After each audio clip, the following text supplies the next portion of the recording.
오늘은 성서력으로 5775년의 마지막 날입니다.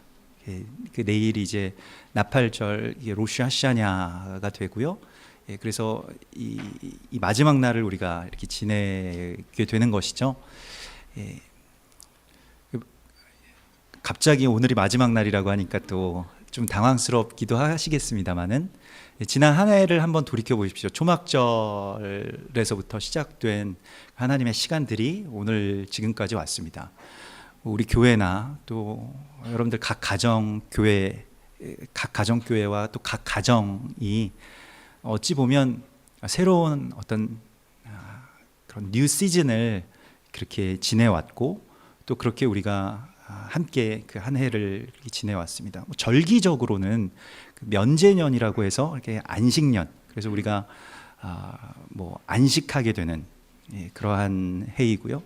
그래서 무언가 우리의 그 마음과 심령의 그런 묶임들이나 매임들이 풀어지고, 또 하나님의 새로운 그러한 평강, 또 완전함 가운데로 우리가 들어가게 된 그러한 한 해였습니다.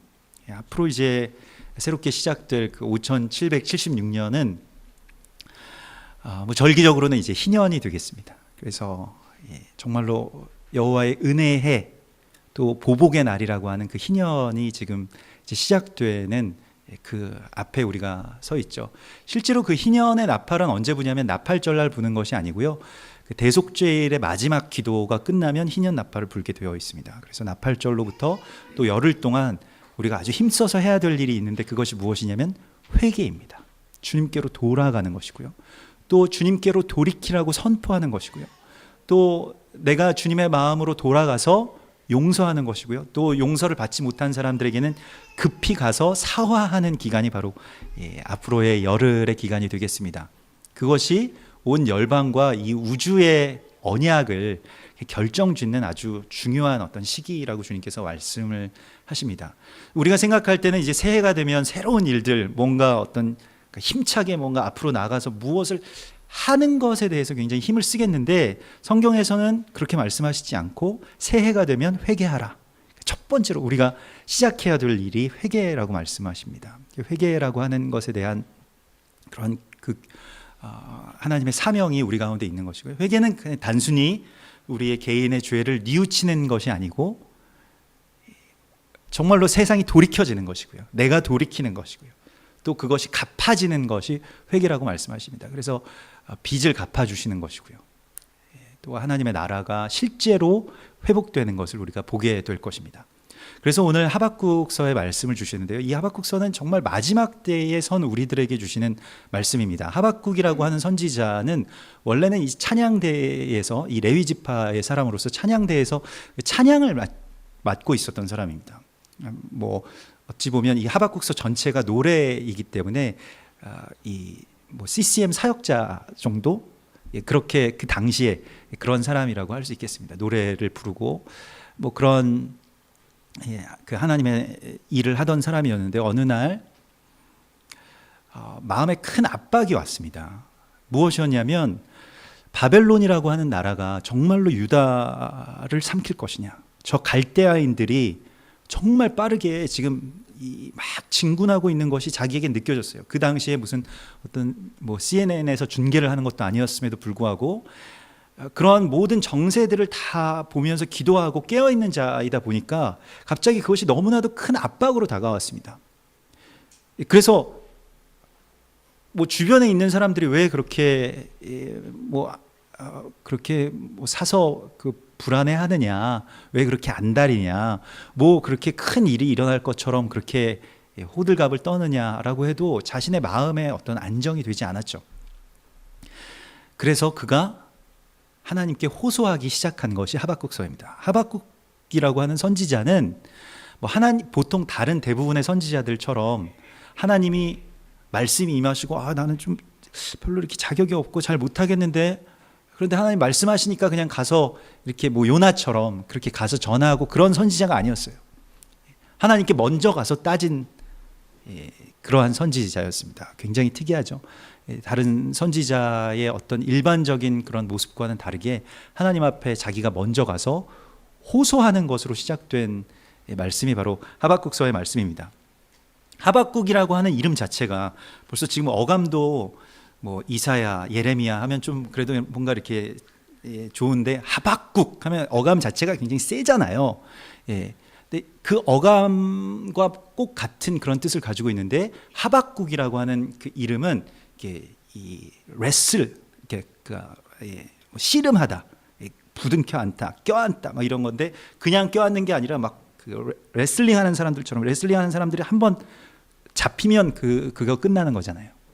그러니까 그렇게 하나님을 그냥 막 잡고 놔주지 않았던 사람이 하박국입니다. 그래서 오늘도 말씀을 보면 무슨 고객센터에 찾아온 진상 고객처럼 여기에서 하나님께서 대답해달라, 대답해 주실 때까지 나는 안 가겠다, 이렇게 해서 지금 오늘 여기서는 고공투쟁을 하기 시작합니다. 그래서 망루로 올라가서 그 파수꾼들이 있는 그 성루로 올라가서 내가 말씀해 주실 때까지 나는 내려가지 않겠습니다, 이렇게 지금 하나님 앞에 가서 하나님과 말하자면 씨름을 붙은 거예요.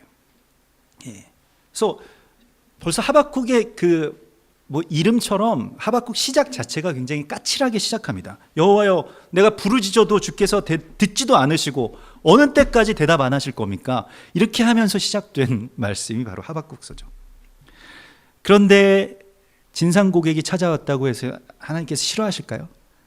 하나님은 이 씨름을 굉장히 즐기시거든요. 하나님은 하나님 붙드는 사람을 굉장히 좋아하시거든요.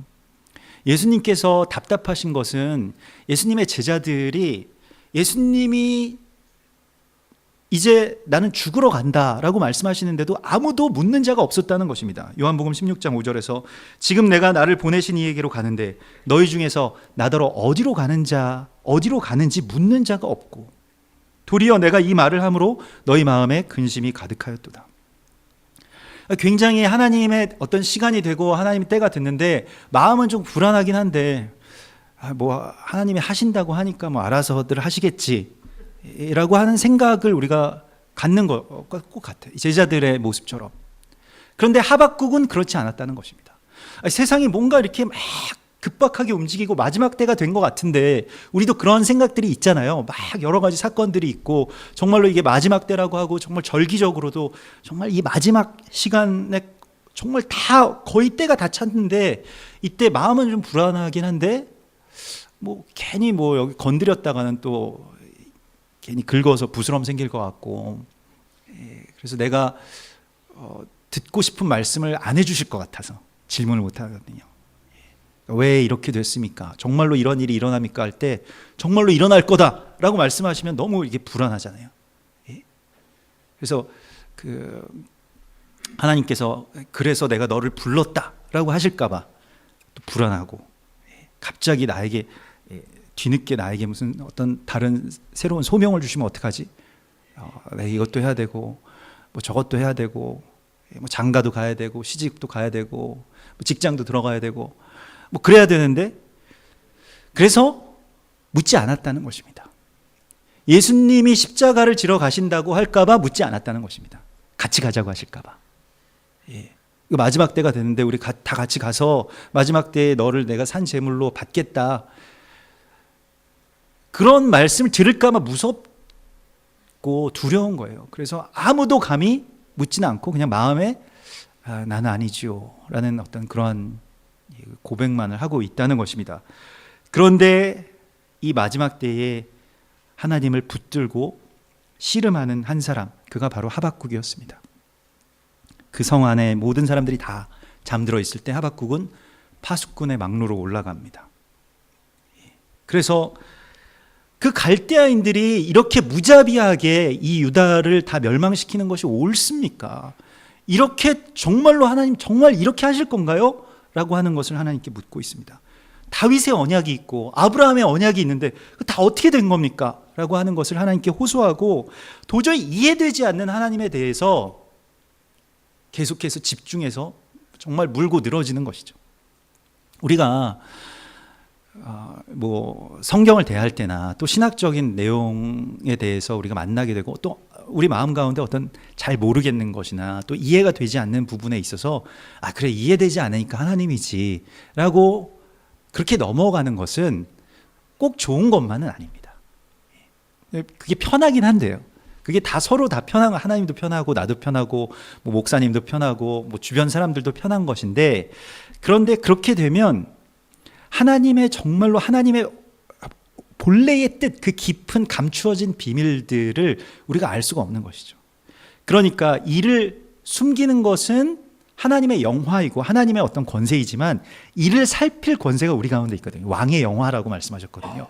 그러니까 그 일에 대하여서 묻고 살피고 또 물고 늘어지고 계속해서 파고, 그러다 보면 언젠가 그것이 드러나게 된다는 것입니다. 언젠가 그것을 깨닫게 된다는 것입니다. 그것은 하나님의 영역이 있겠습니다만은, 그것을 열어주시는 것은. 그러나 우리는 그것을 열어주실 때까지, 오늘 하박국처럼 내게 열어주실 때까지 내가 기도하겠습니다. 내가 이것을 파겠습니다. 그렇게 우리가 하나님을 붙들어야 한다는 것이죠. 그래서 이 하박국이 고공투쟁을 한 것처럼 야곱이 이스라엘 된 것도 그것 때문이잖아요. 야복 강가에서 환도뼈를 쳐서 이 허벅지 뼈가 부러진 상태에서도 놓질 않았습니다. 나를 놔달라, 이제는 그만하자라고 하나님 말씀하셨음에도 불구하고, 아니요, 나에게 이 복을 주실 때까지 나는 놓지 않겠습니다. 그 간절함이 야곱이 이스라엘 되는 분기점이 되었다라고 하는 것을 우리가 알아야 합니다. 우리가 계속 그냥 야곱으로만 살 수는 없거든요. 끝까지 붙들어서 이것이 어떠한 일입니까? 나에게 지금 무슨 말씀을 하시는 것이고 하나님의 원래의 의도가 무엇입니까? 그 뜻이 무엇인지를 내게 알리소서라고 계속해서 우리가 붙들어야 됩니다. 그것은 어쩌면 그냥 뭐 하루 이틀 붙드는 것과는 좀 다른 삶일 것입니다. 이것을 우리가 평생 붙들고 또 이 언약과 하나님의 나라와 하나님의 시간을 끝까지 계속해서 붙들고 지키는 것이죠. 하박국은 계속 이 씨름을 놓지 않았습니다. 다윗은 어땠을까요? 다윗은 시편 132편에 보면 야곱은 그렇게 하나님 계속 붙들고 하박국도 그렇게 붙들었고, 다윗은 어떻게 했냐면 아예 집을 나가버립니다. 그래서 가출투쟁을 하는데요. 그래서 내가 하나님이 나에게 이 언약궤가 어디 있는지 알려주시기 전까지는 난 집에 들어가지도 않고 밥도 안 먹고 잠도 안 자겠습니다. 이렇게 투쟁을 하는 거예요, 하나님 앞에. 그래서 하나님이 알려주실 때까지. 이게 다윗이 그걸 몰랐던 게 아니거든요. 언약궤가 어디 있는 건 알죠.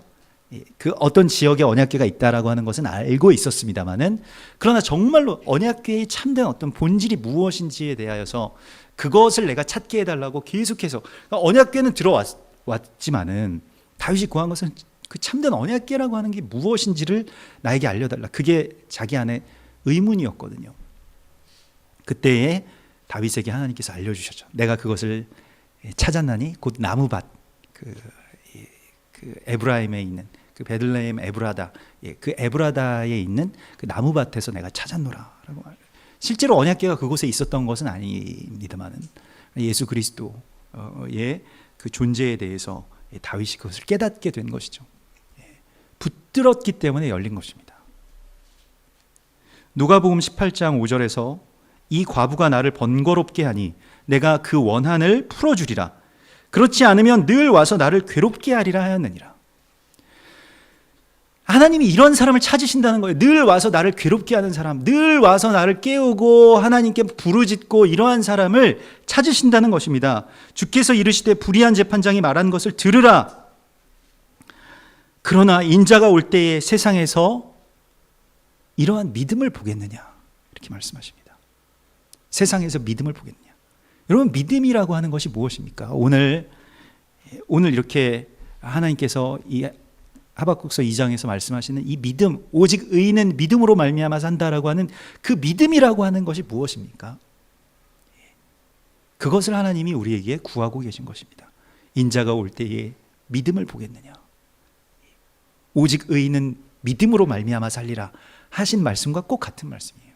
제가 신학교 다닐 때 어떤 한 친구가 갑자기 이제 학생 식당 점심시간이 돼서 같이 늘 밥을 먹던 친구였는데 자기는 밥 안 먹는다는 거예요. 그래서 왜 안 먹냐? 그 밥 먹는 거 좋아하는 친구였는데 왜 안 먹냐 그랬더니 자기 지금 하나님께 데모하고 있다는 거예요. 그래서 저는 이렇게 하나님께 무슨 데모를 할 수 있다 이런 것을 생각을 하지 못했습니다. 그냥 순종하면 하나님이 그냥 다 들어주시고 그냥 뭐 이렇게 좀 문제가 생겨도 왜 항의를 못하는 사람들 있잖아요. 소심해서. 그런 것처럼 그냥 뭐 원래 그런 건가 보지 뭐 하고 그냥 참고 이렇게 사는 게 하나님도 좋아하신다라고 생각했는데, 그 친구는 데모를 한다는 거더라고요. 경상도 친구였는데, 그래서 야, 그 안 먹는다고 해서 너만 그 손해지, 너만 배고프지, 그게 뭐 하나님께 무슨 하나님이 뭐 들어주시겠냐 그랬더니 그 친구가 굉장히 뚝심 있게 아니라 부모 마음은 그게 아닌기라 딱 이렇게 얘기하는 거예요. 그래서 그래서 저는 약간 서울 깍쟁이처럼 이거 뭐 안 먹으면 너 손해지, 나중에 다 들어주시겠지 뭐 이렇게 그냥 합리화시키면서 계속 살아왔는데, 그게 아닌기라 딱 하면서 아가 밥을 안 먹으면 뭐 부모는 마음이 찢어지는 기라 뭐 그러면서 안 먹는 거예요 진짜로. 그래서 야, 진짜 이렇게도 기도할 수 있구나. 그래서 결국에는 정말로 하나님의 그런 마음들을 이렇게 찾아 나가서 정말 그 나중에 이제 뭐 이 아랍권의 선교사로 나가더라고요. 근데 하나님과 이렇게 투쟁할 수 있다라고 하는 것은 정말 가까운 관계라는 걸 의미합니다. 그래서 싸움도 뭐 친해야지 하는 거죠. 그래서 하나님을 이렇게 가장 가깝게 붙든 상태가 어떻게 보면 씨름처럼 보이지만은 그게 서로 너무 어찌 보면 좋은 거예요. 저도 가끔 아이들이 막 부둥켜 안고 막 서로 막 뒹구르고 있어서 싸우나 해서 막대기를 가지고 얘네를 띄어놔야 되니까 가서 이제 뛰어놀라고 가보면 막 괴롭게 막 소리 지르고 하는데 얼굴은 막 환하게 웃고 있는 거예요, 둘 다. 그래서 이걸 말려야 되는 건가, 막 얼굴도 막 쥐어뜯고 막 이러고 있는데도 서로 너무 즐거운 거죠. 그게 하나님과의 씨름은 서로 너무 즐거운 겁니다. 막 재밌고 거기서 하나님 막 붙들고 하나님께서 또 풀어주시고 그걸 계속해서 지켜나가는 그것을 성경은 믿음이라고 말씀하고 있는 것입니다. 그러니까 오직 의인은 믿음으로 말미암아 살리라고 하실 때 이 믿음은 무엇입니까? 모든 죄인들, 모든 악한 자들의 어떤 형통함, 이런 것들을 보고 너희가 흔들리지 말고 의인이 믿음으로 말미암아 살리라고 하는 것에 그것을 붙들라고 말씀하시는 것이죠. 우리가 어떻게 살 수 있겠습니까? 지금 이 시대에, 이 마지막 때에 우리가 여기서 무엇을 어떻게 하면서 살 수 있겠습니까? 이것을 하나님이 우리에게 말씀하시는, 믿음의 본질을 말씀하시는 것입니다. 그래서 오늘 하박국은 내가 파수꾼의 자리에 올라가서 서리라 이렇게 말하죠. 그렇게 선포하죠. 스스로 파수꾼 자리에 올라가겠다고 이야기합니다. 그 파수꾼이라고 하는 것이 우리가 지난주에도 계속 나누었는데요. 이게 쇼메림이라고 해서, 이 쇼메림은 그 샤마르에서 나온 말입니다. 그러니까 듣다. 그런데 그냥 듣는 게 아니라 지켜 행하는 것이 바로 쇼메르, 샤마르라고 합니다. 그러니까 말씀을 듣고 지켜 행하는 자가 파수꾼이라는 거예요. 파수꾼의 사명이라고 하는 것은 무엇이냐면, 말씀이 실제로 이루어지니까 말씀이 하신 그 말씀대로 사는 자들이 깨어있는 자이고 파수꾼이라고 말씀하시는 것입니다. 야고보서 1장 22절에 너희는 말씀을 행하는 자가 되고 듣기만 하여 자신을 속이는 자가 되지 말라. 그냥 우리가 듣고 그냥 아멘 하죠. 그런데 뭐 그런 일이 일어날 수도 있겠다. 근데 실제로 일어난다라고 했을 때는 그러면 우리에게 무엇인가를 하라고 말씀하시는 것일 텐데, 그 듣고 행하는 것, 그것을 우리에게 주신 것이죠. 누가복음 1장 45절에서 엘리사벳이 마리아를 향해서 그 성령의 감동이 돼서 엘리사벳이 노래를 합니다. 찬송을 하는데, 주께서 하신 말씀이 반드시 이루어지리라고 믿은 그 여자에게 복이 있도다 이렇게 말씀하시죠. 말씀은 참 많은데 그것을 믿은 그 여자에게 복이 있는 겁니다. 실제로 언약은 하나님께서 이 아브라함과 이삭과 야곱의 언약, 그리고 다윗의 언약, 예수님께서 다시 돌아오시겠다고 하신 그 언약, 계시록의 그 언약들이 홍수처럼 넘쳐나고 있지만 그것을 실제로 믿은 교회에게 복이 있다고 말씀하십니다. 거기에서부터 하나님의 시간이 시작되는 겁니다. 그러나 하나님의 탄식은 이것이죠. 이사야서 56장 10절에 이스라엘의 파수꾼들은 다 맹인이요 다 무지하며 벙어리 개들이라. 짖지 못하며 다 꿈꾸는 자들이요 누워있는 자들이요 잠자기를 좋아하는 자들이니 왜 이렇게 파수꾼들이 꿈꾸는 자들이 되고 누워있고 잠자기를 좋아하는 자들이 되었을까요? 이 개들은 탐욕이 심하여 족한 줄을 알지 못하는 자들이요 그들은 몰지각한 목자들이라. 다 자기 이익만 추구하더라. 이렇게 말씀하십니다. 자기 이익과 부합하지 않는 말씀은 버리는 거예요. 파수꾼이 되지 못하는 것입니다. 하나님께서 우리에게 파수꾼의 자리에 세워주신다라고 말씀하셨고요. 우리가 지난주에 토라 포션의 말씀이 그것인데 이 닛자빔, 우리가 같이 가족들과 함께 서 있는 것, 우리가 우리의 이웃들과 함께 서 있는 것, 우리가 우리의 동역자들과 함께 하나님 앞에 서 있는 것의 의미는 무엇이냐면 우리에게 무엇을 위임해 주셨다는 거예요. 우리와 같이 있는 자들을 위임해 주셨다는 것입니다. 우리의 가족들이 바로 우리에게 줄로 재어주신 구역이라는 것입니다. 우리의 이웃들이 그렇고요. 내게 지키라고 주신 가정, 내게 지키라고 주신 교회, 내게 지키라고 주신 직장이 있다는 것입니다. 그런데 지키지는 않고 그저 이전까지는 그냥 비난만 해온 거예요. 너는 왜 그러냐? 이 교회는 왜 그러냐? 저기는 왜 그러냐? 저 사람들은 왜 저렇게 사냐? 아니 지키라고, 우리한테 지키라고 주셨는데 내가 파수꾼이어서 내가 깨어서 그들을 지켜야 되는데 계속 그들이 뭔가 잘못됐다, 나는 마음에 안 들어, 파수꾼의 자리 이런 거 나는 필요 없고 그냥 그들이 나에게 만족을 줬으면 좋겠다라고 생각하면서 살아왔다는 것이죠. 그러나 하나님이 우리에게 세우신 자리는 그곳이 아닙니다. 파수꾼의 자리, 이들을 지키는 자들, 깨어서 지키는 자들이 되어야 된다라고 말씀하시죠. 무드셀라가 969세를 살았습니다. 왜 그렇게 살았을까요? 무드셀라라고 하는 이름 자체가 마을을 지키는 자라는 뜻이에요. 그 지역을 지키는, 창을 든 자라고 하는 뜻이고요. 창을 들고 그 마을의 입구를 지키는 자라는 뜻입니다. 무드셀라라고 하는 이름이요. 무드셀라가 살아있는 동안에는 하나님이 세상을 심판하시지 않습니다. 심판의 창을 막아서는 자예요. 그래서 무드셀라가 969세가 되어서 죽었을 때 하나님께서 홍수의 심판을 이 땅 가운데 내리시죠. 하나님의 사람이 서 있으면 최소한 하나님의 사람이 거기에 깨어서 한 사람이라도 중보하고 기도하고 경고의 나팔 소리를 계속해서 울려 퍼뜨리면 그 가정은 살 수 있습니다. 너는 왜 예수 안 믿냐? 너희들은 왜 성경 안 읽냐? 이런 말 하지 마세요. 그냥 내가 그렇게 하면 됩니다. 내가 거기에서 나팔 소리를 울려 퍼뜨리면 돼요. 왜 우리의 부모님은 아직도 마음이 안 열리셨을까? 왜 예수를 잘 믿지 않으실까? 라고 마음 물론 아프지만은 그러나 내가 깨어서 기도하면 내가 지킬 수 있습니다. 나에게 그것을 지키라고 말씀하신 것이죠. 파수꾼의 사명이 우리 가운데 있음을 우리가 깨달아야 됩니다. 우리가 그 자리에 서야 되는 것이죠. 그래서 오늘 하박국이 내가 그곳에 서리라, 내가 파수꾼의 자리에 서리라고 한 것처럼 우리가 지금 세워져 있는 곳이 내가 정말 연약하고 미약하고 내 기도를 하나님 들으실까?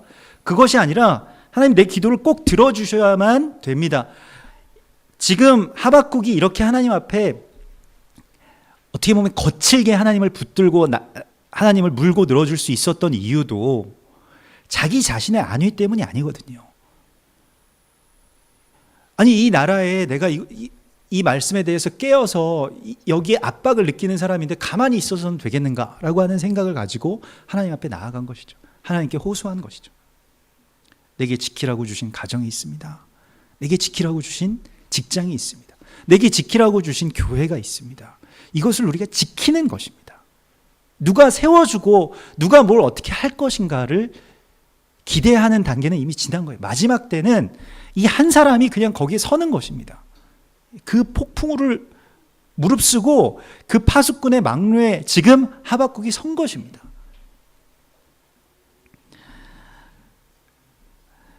그래서 하나님께서는 오늘 우리에게 말씀하십니다. 너는 이제 이게 어떻게 보면 이게 응답인지 아닌지 저는 지금도 잘 모르겠는데 이 묵시가 정한 때가 있나니 너는 이 묵시를 기록해서 달려갈 때에도 읽을 수 있게 하라. 그러니까 하박국이 계속해서 하나님을 붙들도록 특별히 이 말씀을 달려가면서도 읽을 수 있도록 지금 이제 이 시기가 굉장히 급변하는 어떤 이 세상 또 여러 가지 사건과 사고와 뭐 재앙과 뭐 그런 사태들이 막 일어나고 있지 않습니까? 그런데 이때에 우리에게 하신 응답은 무엇이냐면 우리가 지금 여기서 어떻게 살아야 되는지에 대해서 말씀하시는데 말씀을 너희의 삶 가운데 묶으라고 말씀하십니다. 이 판에 명백하게 기록해라.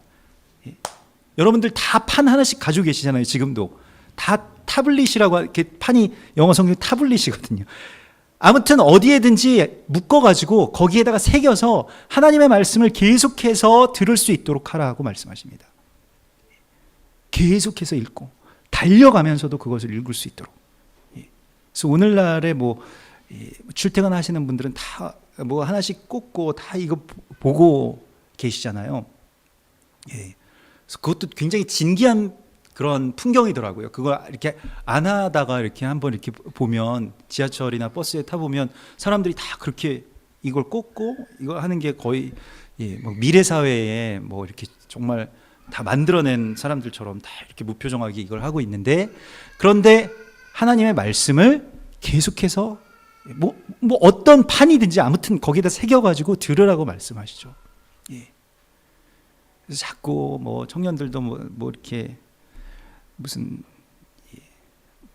게임만 하시지 말고 거기에다 하나님의 말씀을 새겨서 들으라고 말씀하십니다. 저도 요즘에 저희 아이가 갑자기 게임에 눈을 떠가지고 게임이 열려가지고 가르쳐주지도 않았는데 계속 무슨 뭘 달려요, 쿠키런 계속 뭘 달린다고 자기가 제 휴대폰만 보면 가져가서 어떻게 하는지 모르겠는데 아무튼 그걸 해가지고 제가 이게 너무 뒤처진 게 제가 지우면 지워지지도 않아요 이제. 예. 어떻게 해놨는지는 모르겠습니다만 그래서 자꾸 함께 달리자고 이렇게 메시지를 보내면 좀 죄송합니다. 제 아들이 그렇기 때문에. 근데 자꾸 이제 그러한 하나님의 말씀 가운데서 자꾸 정말로 이 쿠키런이 달리지 말고 우리가 달리면서도 하나님의 말씀을 들을 수가 있어야 되는데 정말 달리는 말씀처럼 이렇게 우리가 막 달려가야 되겠는데 자꾸 이제 다른 쪽으로 달리게 하는 거죠, 대적이. 그래서 하나님께서 이 말씀을 붙들고 이 말씀이 분명히 더디 이루어지는 것 같아도 분명히 이루어지기 때문에 너는 이 말씀을 붙들라고 말씀하십니다. 왜냐하면 지금 이 시대는 이제 현상들을 붙들게 되어 있어요. 사건을 붙들게끔 되어 있습니다. 왜냐하면 사건이 너무 크기 때문에. 지난 9월 11일에도 일본에서는 엄청난 폭우, 50년 만에 처음으로 오는 기록적인 폭우가 있어서 12명이 실종되고 정말 너무나도 큰 피해가, 마치 우리가 그때 쓰나미를 보았던 것처럼 똑같이 그 센다이나 다른 그 도호쿠 지역에 그렇게 물바다가 된 장면들을 우리가 보았습니다. 메카에서 크레인이 무너져서 107명이 사망하고 400여 명 정도가 그렇게 다치는 그런 큰 붕괴 사고도 있었고요. 마지막 때에 그런 경고의 일들은 여러 가지가 있고 그러한 사인들이 여러 가지의 일들이 벌어지게 될 것입니다. 그것에 대한 하나님이 숨겨놓으신 뜻이 우리가 무엇인지 다 알지 못해요. 그냥 우리가 그냥 단편적으로 이런 일들이 그냥 재해구나, 재앙이구나 이렇게 생각한다거나 아니면 그들이 심판을 받는 것인가 그렇게 생각한다면 큰 착오라는 것입니다. 그게 아니라는 거예요. 우리에게 돌이키라고 하는 하나님의 경고의 나팔소리임을 주님께서 우리에게 말씀하십니다. 그래서 누가복음 13장에서 실로암에서 망대가 무너져서 치어 죽은 18사람이 예루살렘에 거한 다른 모든 사람보다 죄가 더 있는 줄 아느냐 이렇게 말씀하시죠. 지금 그러한 일들이 많이 일어나게 될 것입니다. 그런데 그때 우리가 그러한 사건과 사고와 마지막 때의 종말의 징조 속에서 우리가 뭘 해야 되느냐?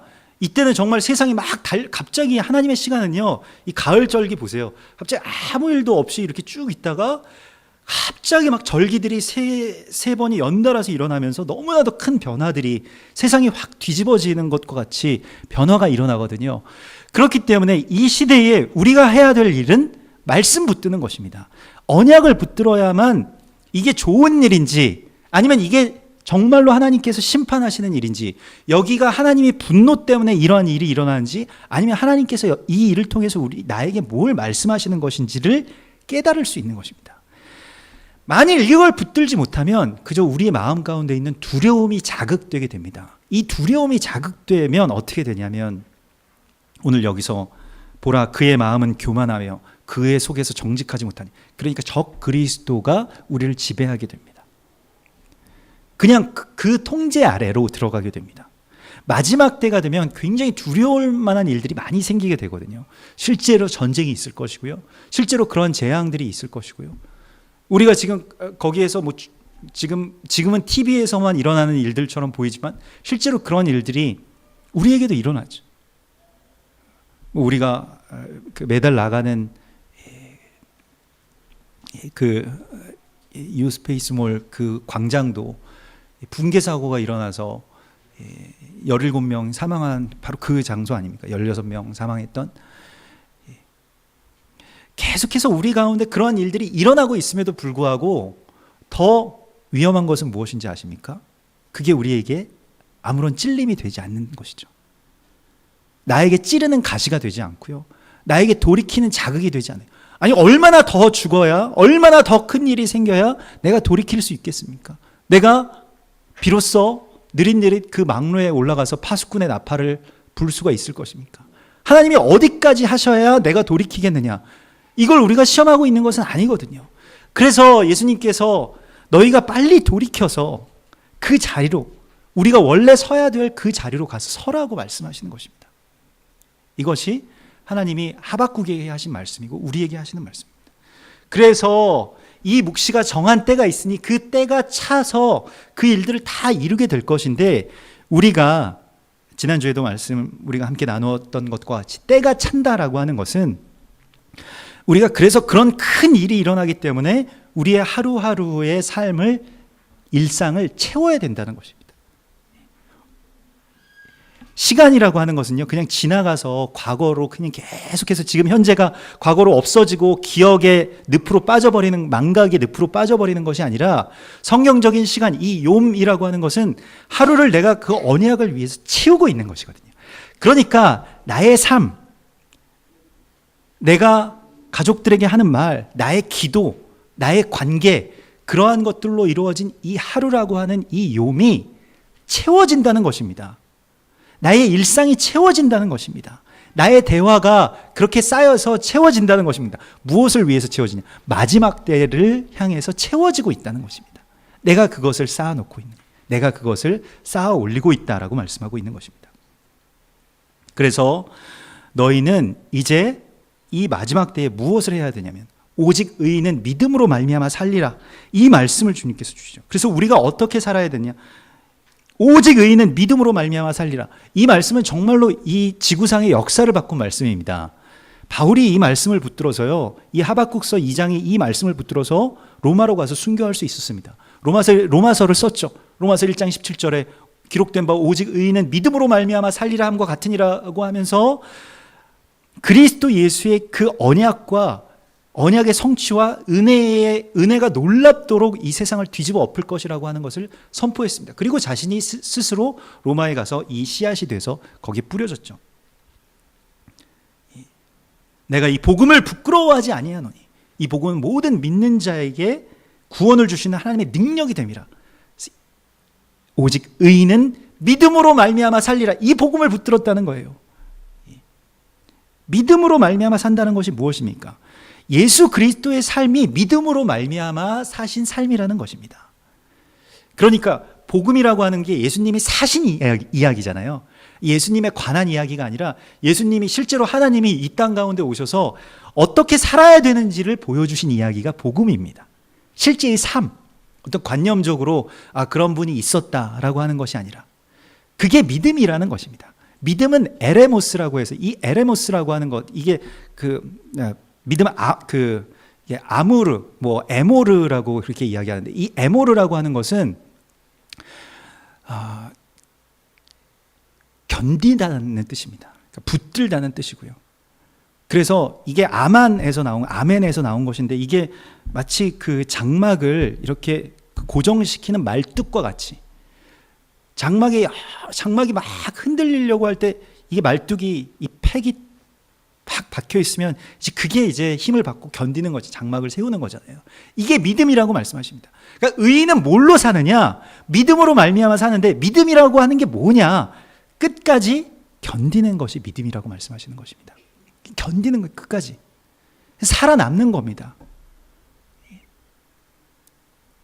계속 구약에서 아브라함은 이삭을 낳고 이삭은 야곱을 낳고 야곱은 계속해서 누군가를 낳고 그 자녀들과 함께 기르고 뭐 지지고 볶고 그러면서 사는데 끝까지 그 언약 가운데서 버티고 서서 견디라는 거예요. 이걸 풀지 말고 여기에서 돌이키지 말고. 그래서 믿음으로 말미암아 산다라고 하는 것. 이 에무나로 버텨야 된다는 것입니다. 계속해서 여기서 버텨서 하나님의 나라, 그 하나님의 나라가 올 때에 우리가 그곳에 서 있는 자가 되라고 말씀하십니다. 그래서 지금 세상이 정말로 이 예루살렘이 멸망의 그 창끝 앞에 서 있고, 그래서 실제로 갈대아인들이 와서 이 성을 다 헐어내리고, 그리고 고관들과 레위인들과 모든 예배자들과 각종 예배의 기구들을 다 가지고 가버릴 것이지만은, 그래서 하박국서 3장에서 이렇게 노래하죠. 무화과 나무 잎이 마르고. 이스라엘의 어떤 파멸, 멸망처럼 보이는 그러한 일들이죠. 또 포도나무에 열매가 없고, 교회의 결핍, 교회로 그렇게 상징되는 포도나무에 열매가 없는 그런 모습들,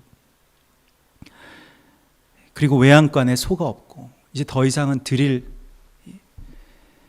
하나님께 드릴 재물이 없는 그러한 상태가 된다 할지라도 나는 여호와로 인하여 나의 마음은 다시 찬송할 것입니다.